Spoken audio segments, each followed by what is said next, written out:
후보자님, 외교부 장관 후보자로 지명된 데서 축하드립니다. 감사합니다.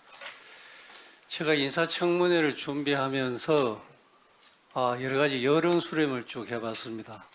외교부 조직 내에서도 역대 많은 선배님들 중에 우리 조태일 후보자가 매우 신망이 높다는 것을 느꼈습니다. 그리고 외부에서도 정말 훌륭한 분이 이번에 외교부 장관으로 지명된 것 같다, 이런 얘기를 많이 들어서 제가 여당의 외통위 위원으로서 굉장히 마음 든든하게 생각을 했습니다. 감사합니다. 오늘 우리 민주당 의원님들께서 주로 이 강제징용 재판 관련해서 이 후보자가 당시 외교부 차관으로 있으면서 사법농단에 관여했다, 이런 걸 적극적으로 많은 분들이 지적을 하고 계십니다. 저는 여기에 대해서 매우 안타깝게 생각하고 또 이해가 안 되는 부분이 있습니다. 왜냐하면 외교부 차관을 지내고 우리 후보자가 공직을 그만둔 게 아니고 그 다음 정부에서도 계속 중책을 맡아서 일을 했습니다. 주 유엔 우리 한국 대사를 언제 임명받았습니까? 2016년에 받아서 2019년까지 있었습니다. 예. 그리고 이 문재인 정부 당시에 보니까 훈장도 받았습니다. 공직자로서 훌륭하다고 그래서 황조 건정 훈장을 수여받았습니다. 맞습니까? 네. 우리가 공직자 임명을 할 때 주 유엔 대사 매우 중요한 자리입니다. 그렇지 않습니까? 네. 그 당시에도 아마 후보자에 대해서 면밀한 인사 검증이 있었을 겁니다. 지금 우리 민주당 의원님이 말씀하시는 거 보면 이 사법농단의 공범으로 공소장에 기재되어 있다, 이렇게까지 말씀을 하셨는데, 제가 지금 직원이 준 거에 의하면 공소장에 제가 누구랑 공모했다는 얘기가 없다고 지금 직원이 줬는데 예, 확인해 아까 보겠습니다. 우리 민주당님 그렇게 말씀을 발언을 하셨습니다. 이 주요한 외교 이 공관장, 특히 이제 유엔 대사 임명을 할 때는 철저한 인사 검증이 있었을 거라고 생각이 되고요. 또 훈장을 줄 때도 이게 최고의 상인데 당연히 훈장을 받을 자격이 있는지 철저하게 검증을 한다고 저는 알고 있습니다. 근데 그 당시에는 아무런 문제가 없었기 때문에 다 중책을 맡고 훈장도 받고 이렇게 했을 겁니다. 그런데 지금 윤석열 정부의 외교부 장관 후보자로 나오니까 자격이 없다, 이렇게 얘기하는 것은 정말 저는 이해가 되지 않습니다. 이런 것이 바로 내로남불의 전형이 아닌가, 이렇게 생각이 돼서 저는 너무너무 안타깝게 생각을 합니다. 다음 질문은 제가 이 재외 국민들의 투표에 대해서 질의를 좀 하겠습니다. 네. 제가 이제 우리 당의 재외동포 위원장으로 있습니다. 이제 총선이 얼마 안 남았기 때문에 지금 재외동포들도 이제 곧 투표를 이제 하게 됩니다.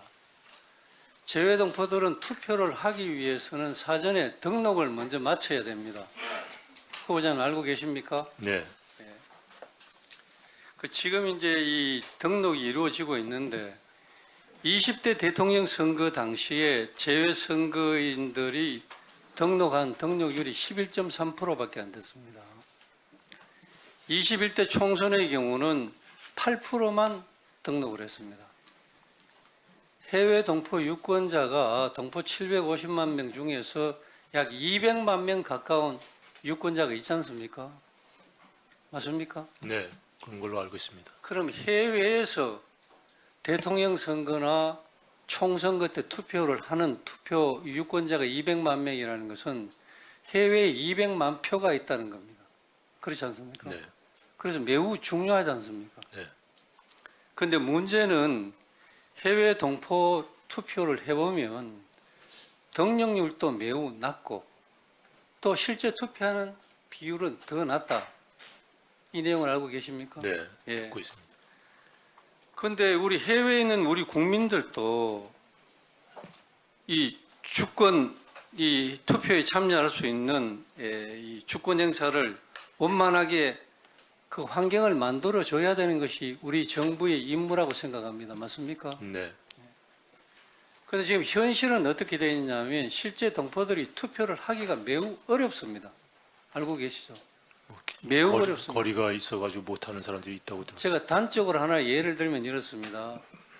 우리 LA 총영사관이 관할하는 이 선거구역이 캘리포니아 남부 지역, 그 북부는 샌프란시스코 총영사관이 있으니까 그런 네바다주, 뉴멕시코주, 아리조나주 일 전체를 LA 총영사관이 관장을 합니다. 그런데 이 면적이 우리나라 영토의 10배 됩니다. 아시죠? 네. 우리 대한민국 전 영토의 10배나 되는 그 면적을 LA 총영사관이 선거할 때 관할을 하게 되는 겁니다. 그런데 거기에 투표소가 몇 개 있는지 아십니까? 모르고 있습니다. 투표소가 4군데밖에 없습니다. 네. 우리나라 영토의 10배인데 동포들이 실제 투표하러 가는 장소는 10군데밖에 없어요. 10개소밖에 없습니다. 그럼 동포들이 투표를 어떻게 합니까? 투표하러 가려면 휴가를 내가지고 우리는 국내에는 공휴일이지만 거기는 공휴일이 아니지 않습니까? 생업을 포기하고 휴가를 내서 비행기 타고 가든지 차를 타고 몇 시간 달려가야 겨우 주권 행사를 할 수 있지 않습니까? 이 환경이 매우 불합리하다고 생각하지 않습니까? 동감합니다.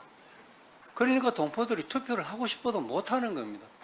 우리 국민인데 우리 주권 행사를 동포들은 못하는 겁니다. 이 문제를 합리적으로 해결해 줘야 된다고 생각하지 않으십니까? 뭐 그런 문제 해결하려면 우편 투표라든가 뭐 그런 제도가 도입이 되면은 상당히 해소될 것 같은데, 예, 우편, 예, 네, 뭐 인터넷이나 우편 그런 방법이 가능한지 한번 뭐 이번 법으로는 모르겠다면 중장기적으로라도 좀 검토해봐야 될 거라고 생각합니다. 우선 투표 장소를 대거 확대해 줘야 됩니다. 네, 그럼 충분히 쉽게 해결할 수 있거든요. 네, 유념해서 보겠습니다. 예, 수고했습니다.